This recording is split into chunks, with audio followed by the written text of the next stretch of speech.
Hi, I'm Steve Marsden from UHY Haynes Norton. Thanks for pushing play. I want to talk about when the tax office calls. Many Australian taxpayers this year will have already received some ominous looking letters as the tax commissioner cracks down on incorrect claims. If you've received one, whatever you do not ignore it. The first letters that are going out are for people who haven't even lodged their tax return, just to let them know based on last year they're having a closer look at your return this year. The Australian Tax Office has the power to remove deductions and change details that it thinks appears suspicious on your return. They tend to take the approach that the taxpayers are guilty until proven innocent. Often we don't realise that the ATO could audit your return at any time from 1 month to several years after it's lodged. They then give you between 2 and 3 weeks to respond to the ATO letter. So it's important to take action as soon as you receive a letter that questions anything you've claimed on your return.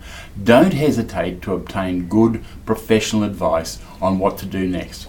The ATO has access to a vast data matching technology, and that helps it scrutinise suspicious claims and will send data matching letters to taxpayers in question, querying suspicious entries in the return or outlining changes it plans to take on your return. The fact that more Aussies are receiving these letters are saying more about the ATO's improved technology than the number of people doing the wrong thing. However, the ATO does get it wrong from time to time. Hence, taxpayers who disagree with the ATO's concerns, there are some steps that can be taken. Often talking to your tax agent or your professional and assisting to formulate an action sheet to rectify or provide necessary evidence to fix the problem is the key. Evidence offered to the ATO can be like a PAY statement summary, private health statements or bank statements, or deductions can be proven with receipts or supporting records like logbooks. Once the ATO has the evidence, it'll decide to alter the return, and taxpayers will often receive a second notice of assessment if the office decides to follow through on the changes. However, if the taxpayer can't back up the deduction or can't back up the fact that they have or haven't received income, the ATO will consider whether the taxpayer took reasonable care when completing their return when deciding what penalty should apply.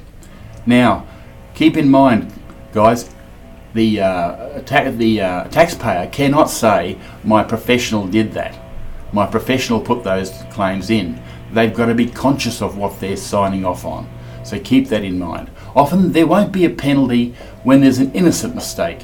However, if the mistake resulted in a larger tax refund than the taxpayer is allowed to have, then the ATO will expect you to repay the surplus, and potentially they may charge interest on that surplus because you've had it while the tax office has not. In situations where the ATO determines that the taxpayer did not take reasonable care or was reckless in completing the tax return or intentionally disregarded tax rules, a penalty might be issued in addition to repaying any overpayment or interest.